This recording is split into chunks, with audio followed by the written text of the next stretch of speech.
The first film from 1996 being reviewed this week is probably one of the rarer stories from Shakespeare that gets any kind of screen adaptation, and that film is Twelfth Night, starring Helena Bonham Carter, Richard E. Grant, and Nigel Hawthorne, directed by Trevor Nunn. It has a Letterboxd score of 3.4 out of 5, an IMDb of 7.1 out of 10, a Rotten Tomatoes of 75% fresh, and it has no Metacritic score as of this time, and it does not have any accolades as of this time.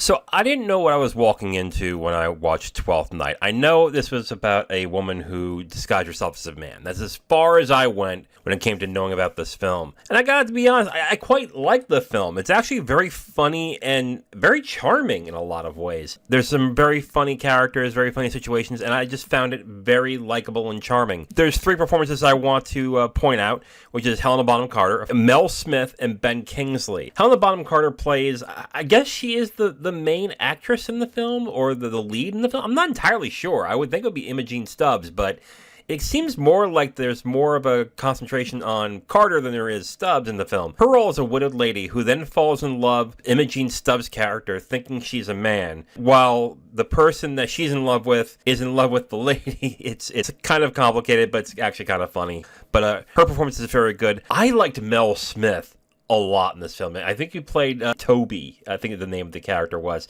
And he's just a drunkard who just causes a lot of mischief. Very funny. And Ben Kingsley also does a good job as kind of a roguish kind of character, but also does well singing. So I thought they were three very good comedic performances. I thought they were very funny. I just had one issue, and it's a big issue, but I think some will listen to this going, oh, come on, Brad, really? I get the film is a farce. I get the film is not to be taken too seriously. And I get it's a comedy of a bunch of people being fools and being foolish. But for the life of me, I cannot understand how anyone can find Imogen Stubbs to be mistaken for a man. It's just so unbelievable. Like, look at a photo of her with a mustache.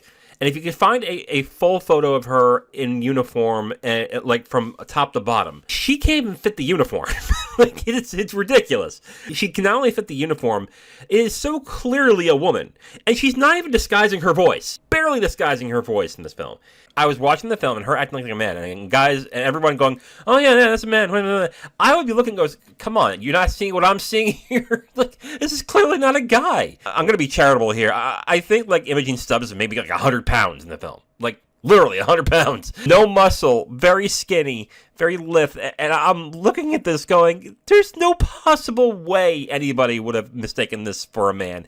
Someone would have been like, either that guy is really sickly or something's really off. And then the way that he sounds...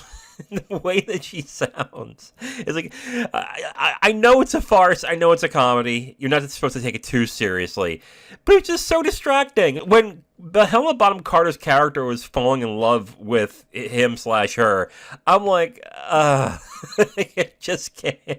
I know very few people have seen this film, but what do you think? Am I taking this a little too seriously? Should I just like forget about it? Like, give me your thoughts in the comments. I just was like, I can't believe that for a second, but oh well. Aside from that, delightfully funny, delightfully charming, I definitely enjoyed Twelfth Night. And in every episode of Watch Rate Heart, I not only give you my opinion to the film I'm watching, but I also give you the opinions of the Letterboxd community. Before I start, I have to note that with my pretty sizable friend list, in the hundreds or whatever, there was not one person who reviewed or watched this film. This is how obscure this film is. Let's get with the first review. This one is from Simon. Simon gives it 3.5 stars out of 5, and Simon says, it's a good adaptation, but I don't know why anyone would watch this on their own time, not in a literature class. Yeah, I gotta be honest with you. I see what he's saying, and I agree. The only reason why I watched it is because it's a 1996 film, and I heard it was good, and I remember watching a review of this on Siskel and Ebert. That is the only reason why I was like, I should give that a shot. Otherwise, I would have skipped it. So...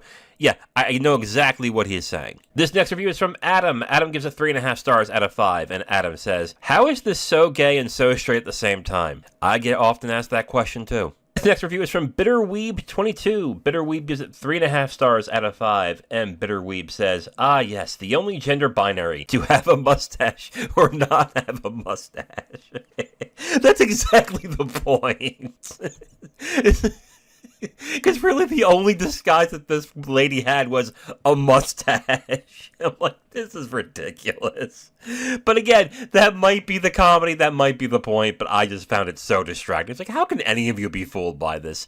Maybe because they're all drunk. I don't know. And finally, this last review is from Hilly Film. Hilly gives it 2.5 stars out of 5. And Hilly says, wow, this is a complete knockoff of Amanda Bynes' hit 2006 classic, She's the Man. All the characters even had the same names. Shakespeare needs to come up with some original ideas instead of stealing from great talents that only 90s kids can relate to.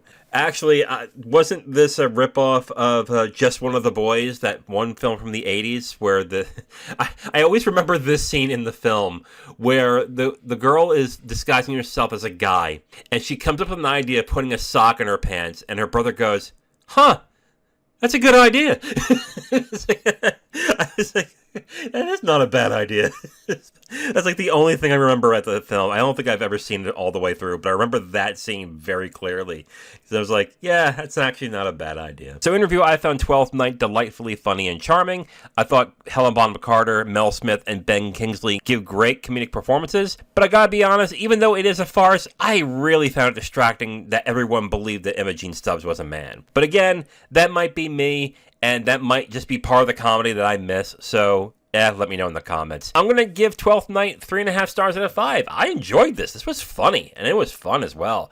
I'm surprised that this hasn't been adapted recently into a movie, especially with all the talk about non-binary, gender conformity, stuff like that, that this would actually be something that people would actually enjoy in a certain sense. But oh well, again, I enjoyed the film. It was a lot of fun. I think you will too. So 3.5 stars out of 5 from me for Twelfth Night.